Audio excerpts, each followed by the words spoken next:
की शुरुआत में हमें एयरपोर्ट दिखाया जाता है जहां हम ब्रैड नाम के एक पायलट को देखते हैं। वो तेजी से जहाज की तरफ जा रहा होता है और साथ ही साथ वीडियो कॉल पर अपनी बेटी से बात भी कर रहा होता है। उसकी बेटी कहती है कि आज सुबह मैंने न्यूज देखी थी जिसमें बताया जा रहा था कि आप जिस एरिया में जा रहे हो वहां का मौसम बहुत ज्यादा खराब है, जिस वजह से और भी कई सारी फ्लाइट्स कैंसिल कर दी गई हैं। इसलिए आपको भी अपनी फ्लाइट कैंसिल करके घर वापस आना चाहिए। लेकिन ब्रैड मुस्कुराकर जवाब देता है कि मैं पहले भी कई बार ऐसे मौसम में सेफली जहाज उड़ा चुका हूँ, इसलिए तुम परेशान मत हो, मैं जल्द ही घर वापस आ जाऊंगा। ये सुनकर उसकी बेटी खुश हो जाती है और कॉल काट देती है। उसके बाद ब्रैड जहाज के केबिन में आकर को पायलट से मिलता है। को पायलट थोड़ा सा नर्वस था क्योंकि आज वो पहली बार फ्लाइट उड़ाने वाला था। तभी एक एयर होस्टेस आकर ब्रैड को बाहर बुलाती है, जहां एक पुलिस अफसर ब्रैड को बताता है कि इमरजेंसी की वजह से तुम्हें एक कातिल को अपने साथ ले जाना पड़ेगा जिसका नाम टोनी है। टोनी एक बहुत ही ताकतवर और खतरनाक इंसान है जिस पर मर्डर का केस है और अब इसे जहाज के जरिए दूसरी कंट्री ले जाकर उम्र भर कैद के लिए जेल में डाला जाएगा। वो पुलिस अफसर ब्रैड से कहता है कि ये जिम्मेदारी हम तुम्हें इसलिए दे रहे हैं क्योंकि तुम एक काबिल और समझदार पायलट हो। ब्रैड मान जाता है और टोनी को सबसे लास्ट वाली सीट्स में बिठा देता है ताकि बाकी पैसेंजर्स को कोई परेशानी न हो। उसके बाद सभी पैसेंजर्स अपने सीट्स पर बैठ जाते हैं और ब्रैड जहाज के स्टाफ के पास आकर कंफर्म कर लेता है कि सभी पैसेंजर्स आ गए हैं, जिसके बाद जहाज टेक ऑफ कर लेती है। ऊंचाई पर पहुंचने के बाद ब्रैड जहाज को ऑटो पायलट पर लगाकर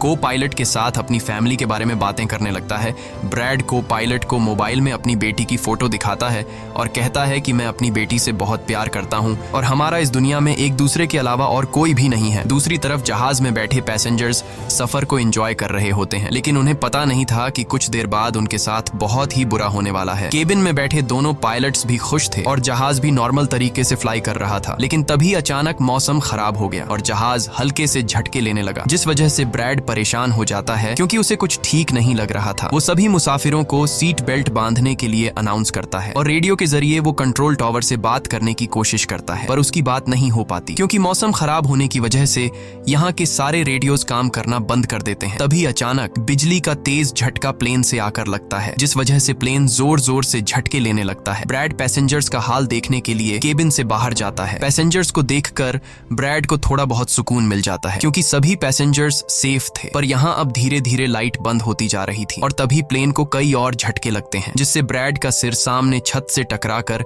नीचे गिर जाता है और उसके माथे पर चोट लग जाती है। इस सूरत हाल को देखते हुए सभी पैसेंजर्स की हालत खराब होने लगी थी। ब्रैड जल्दी से वापस केबिन में आकर अपने साथी के साथ मिलकर प्लेन को संभालने में लग जाता है। ये उनके लिए काफी मुश्किल टाइम था। मौसम खराब होने की वजह से उन्हें आगे कुछ भी नहीं दिखाई दे रहा था। ब्रैड कहता है कि हमें प्लेन को नीचे लाना होगा क्योंकि अगर प्लेन को एक और झटका लगा तो प्लेन तबाह हो सकता है। ये लोग फौरन जहाज का अल्टीट्यूड कम करने लगते हैं। प्लेन को एक और झटका लगा तो प्लेन तबाह हो सकता है। ये लोग फौरन जहाज का अल्टीट्यूड कम करने लगते हैं और जहाज तेजी से नीचे की तरफ जाने लगता है। जहाज के अंदर मौजूद पैसेंजर्स काफी ज्यादा डरे हुए थे। तभी क्रिमिनल टोनी के साथ जो पुलिस अफसर आया होता है उसके हाथ से मोबाइल छूट जाता है। वो अपने मोबाइल फोन को उठाने के लिए अपना सीट बेल्ट खोल लेता है, जिसकी मदद करने के लिए एक एयर होस्टेस भी अपना सीट बेल्ट खोलकर आगे आती है। अब क्योंकि प्लेन तेजी से नीचे की तरफ जा रहा था, जिस वजह से उनका सीट बेल्ट खुलते ही ये दोनों तेजी से ऊपर छत से टकरा जाते हैं। ये दोनों इतनी तेजी से छत से टकराते हैं कि उनकी तुरंत मौत हो जाती है। इतने में जहाज काफी कम अल्टीट्यूड पर आ जाता है और किसी तरह करके ये दोनों पायलट जहाज को कंट्रोल कर लेते हैं। लेकिन अब जहाज में ज्यादा पावर नहीं बची होती, इसलिए ब्रैड जहाज को एयरपोर्ट तक नहीं पहुंचा सकता था, जिस वजह से ब्रैड जहाज को नीचे लाकर समंदर में क्रैश लैंड करने का सोचता है। लेकिन तभी ये दोनों कुछ दूर एक आइलैंड देख लेते हैं, जिसके बाद ब्रैड जहाज की डायरेक्शन आइलैंड की तरफ कर लेता है और आइलैंड पर लैंड करने का फैसला करता है। कई मुश्किलों के बाद ब्रैड इस आइलैंड पर मौजूद एक रोड पर फाइनली इमरजेंसी लैंड कर लेता है। लकीली इस इमरजेंसी लैंडिंग में सभी पैसेंजर्स सही सलामत होते हैं और किसी को भी चोट नहीं आती। तभी जहाज में पीछे शॉर्ट सर्किट होता है, जिससे देखकर ब्रैड खुश हो जाता है क्योंकि जहाज में अभी भी थोड़ी बहुत बिजली बची हुई थी। सभी पैसेंजर्स के जहाज से उतरने के बाद एक एयर होस्टेस कैप्टन ब्रैड को बताती है कि क्रिमिनल टोनी को ले जाने वाला पुलिस अफसर मारा गया है और एक एयर होस्टेस भी मारी गई है। ये सुनकर ब्रैड बहुत ज्यादा मायूस हो जाता है। दूसरी तरफ एयरलाइन कंपनी का मालिक देखता है कि उसका एक जहाज अचानक गायब हो गया है क्योंकि उसने प्लेन को लैंड होते हुए नहीं देखा था और काफी देर से रेडियो खराब होने की वजह से उसका पायलट से कांटेक्ट भी नहीं हो पा रहा था। इसीलिए वो एयरलाइन कंपनी का मालिक स्कार्सडेल नाम के एक रेस्क्यू एक्सपर्ट को बुलाता है, जो ऐसे लोगों को ढूंढने का काम करता है जो मुश्किल में कहीं फंसे हुए होते हैं। एयरलाइन कंपनी का का मालिक उसे कहता है कि मुझे मेरे प्लेन्स की सारी डिटेल्स चाहिए, जैसे वो कहाँ गया, उसके वर्कर्स और सभी पैसेंजर्स कहाँ हैं। जिसके बाद रेस्क्यू एक्सपर्ट अपने काम पर लग जाता है। दूसरी तरफ सारे पैसेंजर्स इस सोच में थे कि हम यहाँ क्यों उतरे हैं। ब्रैड सभी पैसेंजर्स को इकट्ठा करके समझाता है कि इमरजेंसी की वजह से हमें यहाँ उतरना पड़ा। प्लेन में अभी भी थोड़ी बहुत बिजली मौजूद है जिसे हम बाकी चीजों को ठीक कर लेंगे। तब तक आप लोग यहाँ आराम से रहें और आप लोग घबराइएगा नहीं, बहुत जल्द हम यहाँ से निकल जाएंगे। जिसके बाद ब्रैड प्लेन के पास आकर उसे ठीक करने में लग जाता है, पर वो देखता है कि जहाज में पावर काफी कम है, इसलिए उन्हें मदद का इंतजार करना होगा। ये लोग मैप निकालकर खुद ही अपनी लोकेशन देखने लगते हैं ताकि उन्हें पता चल सके कि आखिर ये लोग किस जगह पर हैं। ब्रैड का साथी को पायलट नक्शा देखकर बताता है कि हम एक प्राइवेट आइलैंड पर फंसे हुए हैं। ये जगह बहुत ही खतरनाक है। यहाँ पर ऐसे लोग हैं जो किसी सरकार या गवर्नमेंट की बात नहीं मानते। अगर इन लोगों ने हमें पकड़ लिया तो हमारी जान खतरे में पड़ सकती है और हमारी गवर्नमेंट भी हमें नहीं बचा पाएगी। ये सुनकर ब्रैड कहता है कि अब कहीं से भी करके हमें अपनी रेस्क्यू टीम को जान खतरे में पड़ सकती है और हमारी गवर्नमेंट भी हमें नहीं बचा पाएगी। ये सुनकर ब्रैड कहता है कि अब कहीं से भी करके हमें अपनी रेस्क्यू टीम को यहाँ पर बुलाना ही होगा ताकि वो आकर हम सबको बचा ले, क्योंकि यही एक रास्ता है यहाँ से निकलने का। जिसके बाद ये दोनों मदद बुलाने के लिए रेडियो ठीक करने लगते हैं। ये सुनकर ब्रैड कहता है कि अब कहीं से भी करके हमें अपनी रेस्क्यू टीम को यहाँ पर बुलाना ही होगा ताकि वो आकर हम सबको बचा ले, क्योंकि यही एक रास्ता है यहाँ से निकलने का। जिसके बाद ये दोनों मदद बुलाने के लिए रेडियो ठीक करने लगते हैं, लेकिन आसमानी बिजली के टकराने से रेडियो मदद बुलाने के लिए रेडियो ठीक करने लगते हैं, लेकिन आसमानी बिजली के टकराने से रेडियो बिल्कुल खराब हो चुका था। अब ब्रैड सभी पैसेंजर्स के पास आकर उन्हें बताता है कि किसी खराबी की वजह से रेडियो काम नहीं कर रहा, लेकिन आप सब परेशान मत हो। ब्रैड उन्हें तसल्ली देता है कि हम आइलैंड के दूसरी साइड पर जाकर रेडियो को ढूंढेंगे और कंट्रोल टावर को अपनी लोकेशन बताकर रेस्क्यू टीम को यहाँ पर भेजने के लिए कहेंगे, जो आकर आप सब लोगों को बचा लेंगे। और यहाँ ब्रैड एक बहुत बड़ा कदम उठाता है। वो कहता है कि मेरे साथ टोनी जाएगा। ये कहकर वो टोनी की हथकड़ी खोल देता है। यहाँ ब्रैड जहाज के कोपायलट से कहता है कि तुम जहाज की पावर को रिपेयर करने के काम पर लग जाओ। मैं जल्द ही किसी भी कॉन्टैक्ट के जरिए रेस्क्यू टीम को यहाँ तक लाने की कोशिश करूंगा। जिसके बाद टोनी और ब्रैड रेडियो ढूंढने के लिए जंगल की तरफ निकल पड़ते हैं। रास्ते में टोनी ब्रैड को उस पर भरोसा करने के लिए थैंक्स कहता है। अब हम इस आइलैंड पर रहने वाले आतंकवादी ग्रुप को देखते हैं, जिनके पास एक आदमी दौड़ कर आता है और वो आदमी उस ग्रुप के लीडर को बताता है कि यहाँ आइलैंड पर एक प्लेन आकर रुका है इमरजेंसी की वजह से और उसके अंदर बहुत सारे लोग हैं जो अलग अलग कंट्रीज से हैं। ये सुनकर ग्रुप का लीडर उस आदमी को कुछ पैसे देता है और ग्रुप का लीडर अपनी टीम से तैयार होने को कहता है। आइलैंड के जंगल में ब्रैड और टोनी आगे बढ़ रहे होते हैं। टोनी ब्रैड से पूछता है कि तुमने मुझे आजाद क्यों किया और अब मुझे कहाँ लेकर जा रहे हो। तब ब्रैड उसे कहता है क्योंकि मैं तुम्हारी वजह से सबको खतरे में नहीं डाल सकता और यहाँ एक खतरनाक आतंकवादी ग्रुप है जिसका मेरे साथ मिलकर तुम्हें सामना करना है। तब टोनी ब्रैड से कहता है कि मैं एक मिलिट्री बैकग्राउंड से हूँ और मैं यूएस मिलिट्री में कई साल ड्यूटी कर चुका हूँ। कुछ ही देर में पीछे से टोनी की आवाज आनी बंद हो जाती है। जब ब्रैड पीछे मुड़कर देखता है तो टोनी वहां नहीं था। वो ब्रैड से अपनी जान छुड़ाकर भाग चुका था और अब ब्रैड अकेले ही जंगल में आगे निकल पड़ता है। जंगल में आगे बढ़ते हुए ब्रैड एक खाली पड़ी फैक्ट्री में जाता है जहां वो एक टेलीफोन को ढूंढ लेता है, लेकिन वो पुराने जमाने का टेलीफोन खराब पड़ा हुआ था। जिसके बाद ब्रैड साइड पर लगे उस टेलीफोन के तार जोड़ने लगता है और टेलीफोन काम करने लग जाता है। ब्रैड जल्दी से कंपनी के हेल्पलाइन पर कॉल करता है। ब्रैड हेल्पलाइन को अपनी लोकेशन और सब कुछ बता देता है, लेकिन लाइन में कोई गड़बड़ी होने की वजह से सामने वाले इंसान तक उसकी आवाज ठीक से नहीं पहुंच रही होती, जिस वजह से हेल्पलाइन वाले ब्रैड की कॉल काट लेते हैं। तब ब्रैड को एक आइडिया आता है। वो अपनी बेटी को कॉल करता है और उसे अपनी लोकेशन और बाकी सारी चीजें एक पेपर पर लिखकर उसके ऑफिस तक पहुंचाने को कहता है। तभी बातचीत के दौरान पीछे से एक आदमी आकर ब्रैड पर हमला कर देता है, लेकिन ब्रैड उसे काफी मुश्किल से काबू कर लेता है और उस आदमी को मार मार कर बेहोश कर देता है। तभी ब्रैड को महसूस होता है कि एक और आदमी इस कमरे में आ रहा है, इसीलिए जल्दी से वो छिप जाता है। पर वो आदमी कोई और नहीं बल्कि टोनी था, जिसने बहुत सारे गुंडों को मारकर उनके हथियार ले लिए थे और वो ब्रैड को आवाज देता है कि डरो मत, बाहर निकलो। फिर जब ब्रैड सामने आता है तो टोनी ब्रैड को एक बंदूक पकड़ा देता है उसकी हिफाजत के लिए। उसके बाद ये दोनों जब फैक्ट्री के नीचे वाले फ्लोर में आते हैं तो यहाँ उन्हें एक कैमरा मिलता है, कैमरा की रिकॉर्डिंग और वहाँ पड़े पासपोर्ट से इन्हें पता चलता है कि इस आइलैंड पर रहने वाले आतंकवादी लोगों को किडनैप करके उनकी फैमिली से काफी बड़ी रकम की डिमांड करते हैं और जब किडनैप किए हुए बंदे की फैमिली की तरफ से उन्हें पैसे मिल भी जाते हैं तब भी ये लोग उसे छोड़ने के बजाय मार देते हैं। ये देखकर ब्रैड समझ जाता है कि हमारे पैसेंजर्स भी खतरे में हैं। जिसके बाद ये दोनों बाहर निकलते हैं और सामने उन्हें एक गाड़ी दिखाई देती है। ये गाड़ी उस आतंकवादी की थी जो कुछ देर पहले ब्रैड के हाथों मारा गया। अब ये दोनों बाहर खड़ी गाड़ी में बैठ जाते हैं और अपने पैसेंजर्स की तरफ जाने लगते हैं। उधर सभी पैसेंजर्स ब्रैड के इंतजार में बैठे हुए होते हैं कि ब्रैड जल्द ही उनके लिए मदद लेकर आ जाएगा। तभी उन्हें किसी गाड़ी की आवाज आती है। गाड़ी की आवाज सुनकर ये लोग खुश हो जाते हैं और ये लोग समझते हैं कि ब्रैड उनके लिए रेस्क्यू टीम बुला लिया है, लेकिन ये रेस्क्यू टीम नहीं बल्कि इस आइलैंड पर रहने वाले आतंकवादी थे। वो लोग गोलियां चलाकर सभी पैसेंजर पैसेंजर्स को डराने लगते हैं। उन गोलियों की आवाज ब्रैड और टोनी ने भी सुन ली थी, जिसके बाद ये लोग कार की स्पीड बढ़ाकर जल्दी से प्लेन तक पहुंचने की कोशिश करते हैं। आतंकवादी ग्रुप का लीडर एयर होस्टेस से सभी यात्रियों की लिस्ट मांगता है। डर के मारे जल्दी से एयर होस्टेस उसे लिस्ट ला कर दे देती है। फिर गैंग का एक आदमी को पायलट से पूछता है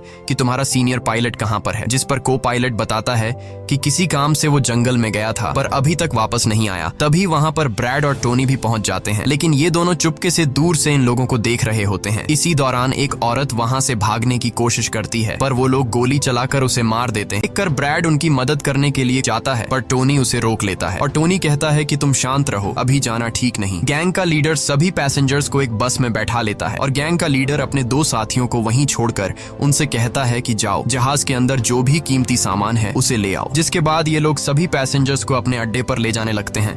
गैंग के जाने के बाद ब्रेड टोनी पर गुस्सा करने लगता है कि वो लोग हमारे पैसेंजर्स को ले गए और तुमने मुझे जाने ही नहीं दिया। जिस पर टोनी उसे समझाता है कि वो लोग काफी ज्यादा थे, अगर तुम चले भी जाते तो इतनी बड़ी आर्मी से अकेले नहीं लड़ पाते। अब ये दोनों प्लेन की तरफ बढ़ने लगते हैं और उन दोनों गुंडों को पकड़ लेते हैं जो प्लेन से कीमती सामान चुरा रहे थे। ब्रेड गन पॉइंट पर उनसे पूछता है कि तुम्हारा लीडर पैसेंजर्स को कहां पर लेकर गया होगा, जिस पर वो बताता है कि यहाँ से कुछ दूर हमारा एक अड्डा है और वो सब वहीं गए होंगे। दूसरी तरफ ब्रेड की बेटी रेस्क्यू एक्सपर्ट के पास ब्रेड का लिखवाया हुआ पेपर दे देती है, जिस पर प्लेन का लोकेशन और सारी जानकारी लिखी गई होती है। रेस्क्यू एक्सपर्ट सैटेलाइट की मदद से प्लेन की लोकेशन का पता लगा लेता है। उन्हें पता चल जाता है कि प्लेन एक आइलैंड पर फंसा हुआ है और उन्हें ये भी पता चल जाता है कि इस आइलैंड पर एक खतरनाक आतंकवादी ग्रुप है। इसके बाद वो रेस्क्यू ऑफिसर अपनी एक प्राइवेट आर्मी के कैप्टन को कॉल करता है और उसे ये सारी सिचुएशन समझाकर उस आइलैंड पर जाने को कहता है। प्राइवेट आर्मी का कैप्टन मान जाता है और अपने साथियों के साथ एक पैसों का भरा हुआ बैग और कई सारे वेपन्स के बैग गाड़ी में लोड करके उस आइलैंड पर जाने के लिए रेडी हो जाते हैं। दूसरी तरफ ब्रेड देखता है कि उन आतंकवादियों के ले जाने से पहले जहाज के को पायलट ने जहाज का पावर सिस्टम रिपेयर कर लिया था और ब्रेड देखता है कि जहाज में पावर वापस आ गई है, जिसे देखकर वो बहुत खुश हो जाता है। अब ब्रेड आने के को पायलट ने जहाज का पावर सिस्टम रिपेयर कर लिया था और ब्रेड देखता है कि जहाज में पावर वापस आ गई है, जिसे देखकर वो बहुत खुश हो जाता है। अब ब्रेड आने वाले प्राइवेट आर्मी टीम के लिए अपनी यूनिफॉर्म पर एक मैसेज लिखकर छोड़ देता है और टोनी के साथ उस जगह पर निकल पड़ता है जहां गैंग वाले प्लेन के सभी पैसेंजर्स ले गए थे। जंगल के रास्ते से होते हुए ये दोनों उन आतंकवादियों के अड्डे पर पहुंच जाते हैं और ये दोनों गाड़ी से निकलकर चुपके से उस जगह में घुस जाते हैं जहां वो सारे गुंडे पैसेंजर्स को डराकर उनकी वीडियोस बना रहे थे ताकि ये वीडियोस इनकी फैमिली को भेजकर उनसे पैसे वसूल सकें। दूसरी तरफ रेस्क्यू एक्सपर्ट की तरफ से भेजी गई प्राइवेट टीम भी प्लेन के पास पहुंच जाती है, पर उन्हें वहां जब कोई नहीं मिलता तो टीम का लीडर प्लेन के अंदर जाकर चेक करता है जहां उन्हें 2 लोगों की लाशें मिलती हैं। ये वो 2 लोग थे जिन्हें गैंग के लीडर ने प्लेन में से सारा कीमती सामान चुराने का कहा था, लेकिन ब्रेड ने उन दोनों को मार दिया। प्राइवेट टीम के कैप्टन को ब्रेड का छोड़ा हुआ मैसेज भी मिलता है जो उस आतंकवादी गैंग के अड्डे तक आने का रास्ता था। आतंकवादियों के अड्डे पर टोनी और ब्रेड चुपके से उन पर नजर रखे हुए थे और जैसे ही उन्हें मौका मिलता है ये दोनों चुपके से पीछे से आकर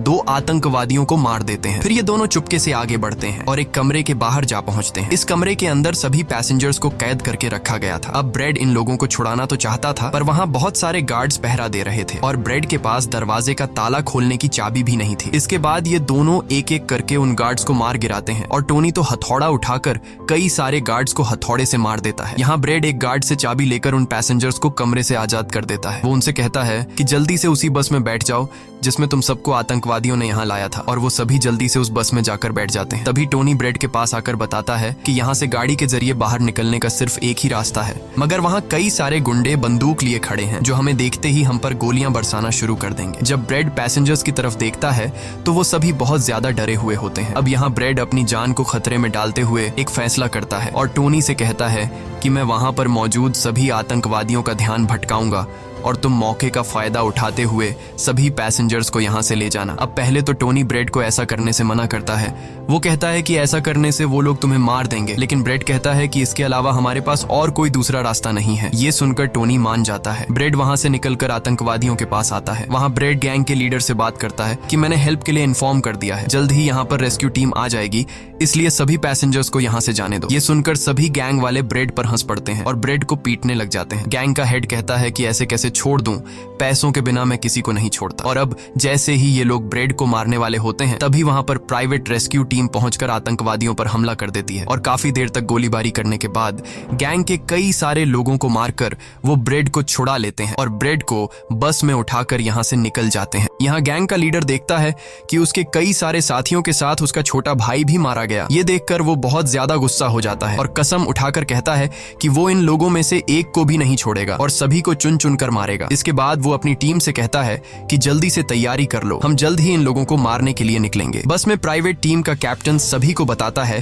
कि हम बस 5 लोगों की छोटी सी एक प्राइवेट टीम है जो बस तुम्हें यहाँ बचाने के मिशन पर आए हैं और हम कोई रेस्क्यू टीम नहीं है। रेस्क्यू टीम को यहाँ आने में कुछ टाइम और लगेगा। ये सुनकर ब्रेड घबरा जाता है और कहता है कि हमारे पास टाइम नहीं है क्योंकि गैंग वाले जल्द ही हमारे पीछे आएंगे और हमें देखते ही मार डालेंगे। पर मेरे पास एक आइडिया है। जहाज के पास पहुंचते ही ब्रेड सभी पैसेंजर्स से कहता है कि जहाज में पावर वापस आ चुकी है, यानी अब जहाज स्टार्ट हो जाएगा और हम लोग फौरन यहाँ से निकल जाएंगे। इसलिए आप सब लोग जल्दी से जहाज में बैठ जाओ क्योंकि हम रेस्क्यू टीम का इंतजार नहीं कर सकते। उन्हें यहाँ आने में वक्त लगेगा और अगर हम यहाँ रुके तो उन आतंकवादियों के हाथों मारे जाएंगे। ये सुनकर सारे लोग प्लेन में बैठ जाते हैं जबकि ब्रेड प्लेन की तमाम चेकिंग करने में लग जाता है और प्राइवेट टीम के लोग पहले से आने वाले खतरे के लिए तैयार बैठ जाते हैं। तभी अचानक वो आतंकवादी ग्रुप आकर उन पर हमला कर देता है, जिन्हें देखकर प्राइवेट टीम उन्हें रोकने में लग जाती है और यहाँ दोनों तरफ से काफी गोलीबारी होती है। पर इस प्राइवेट टीम के पास काफी अच्छी गन्स थी जिस वजह से वो बहुत सारे गुंडों को मार देते हैं। ब्रेड जल्दी से प्राइवेट टीम के लीडर को बताता है कि मैं अगले 5 मिनट बाद जहाज को स्टार्ट करने वाला हूँ और तुम सब भी जल्दी से जहाज में चढ़ जाना। इसके बाद ब्रेड टोनी के पास जाता है और उसका शुक्रिया अदा करता है कि तुमने मेरे इतने मुश्किल वक्त में साथ दिया। ब्रेड खुद को गोलियों से बचाते हुए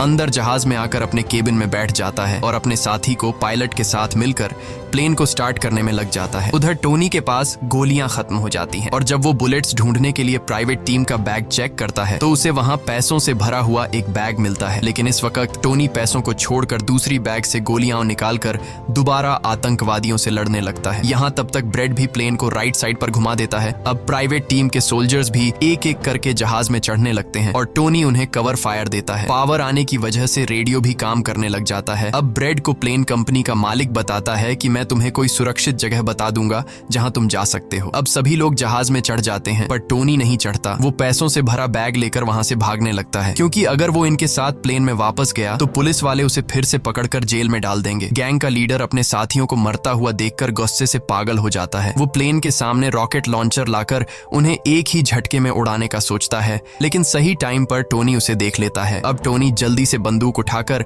उसे शूट करके मार देता है और सभी लोगों की जान बचा लेता है। ये देखकर ब्रेड टोनी के इस काम से बहुत खुश हो जाता है और ब्रेड अपनी पूरी ताकत लगाकर प्लेन उड़ाने में कामयाब हो ही जाता है। ये देखकर टोनी सभी पैसेंजर्स और ब्रेड के लिए खुश होता है और पैसों का भरा हुआ बैग लेकर जंगल की तरफ भाग जाता है। ब्रेड जहाज को इस आइलैंड से दूर ले जाता है और जहाज का मालिक उसे एक एयरपोर्ट के बारे में बताता है जहां ये लोग जा सकते थे, जो अब इनके काफी करीब था। ब्रेड एयरलाइन कंपनी के मालिक की बताई हुई जगह की तरफ जहाज को ले जाता है, लेकिन तभी एक बार फिर जहाज के इंजन में आग लग जाती है और जहाज तबाह होने लगता है। इसलिए ब्रेड दोबारा से इमरजेंसी वार्निंग ऑन करता है और धीरे धीरे जहाज को नीचे रनवे पर लाने की कोशिश करता है। फाइनली बड़ी मुश्किल के बाद ब्रेड जहाज को रनवे पर उतार देता है और सब लोगों की जान बच जाती है। ब्रेड और उसका साथी को पायलट काफी खुश हो जाते हैं। उधर प्लेन कंपनी का मालिक और उसकी टीम भी बेहद खुश थी। अब ब्रेड पैसेंजर्स का हाल देखने के लिए पीछे जाता है तो वो देखता है कि सभी पैसेंजर्स सेफ हैं और ये देखकर उसके दिल को सुकून मिल जाता है। वहाँ खड़े सभी पैसेंजर्स ब्रेड के लिए तालियां बजाने लगते हैं और ब्रेड का शुक्रिया अदा करते हैं। कुछ ही देर में वहाँ उनके लिए रेस्क्यू टीम